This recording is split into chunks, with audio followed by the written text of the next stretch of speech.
interested in the molecular structure of water and what affects it.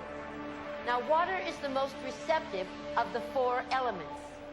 Mr. Emoto thought perhaps it would respond to non-physical events. So he set up a series of studies, applied mental stimuli, and photographed it with a microscope. For one sample of water, we drop about 0.5 cc's onto each 50 petri dishes. Then we take those 50 petri dishes and freeze them in a freezer at minus 25 degrees Celsius for about 3 hours. We take those frozen samples into a refrigerator that is set at minus 5 degrees Celsius, where a microscope with a camera is set up. There we take photographs of each of the 50 water drops individually. We first take photographs of water that we did not put any information in. Then we take the water with information and do the same procedure just described. We take those before and after photographs and compare the differences.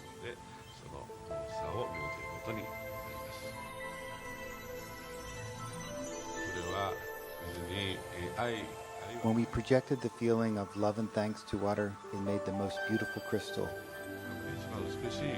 Times like this, I think water is at peace. This first picture is a picture of water from the Fujiwara Dam. And this picture is the same water after receiving a blessing from a Zen Buddhist monk. Now, in this next series of pictures, Mr. Emoto printed out words, taped them to bottles of distilled water, and left them out overnight. This first photograph is a picture of the pure distilled water, just the essence of itself.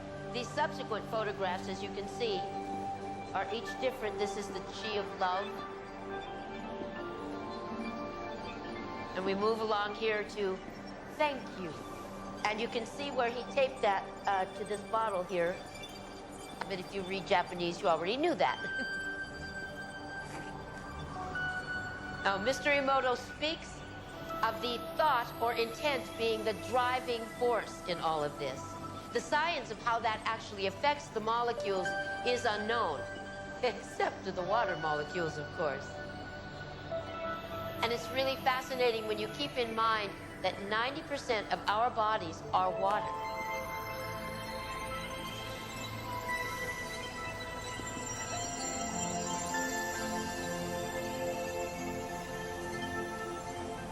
Makes you wonder, doesn't it?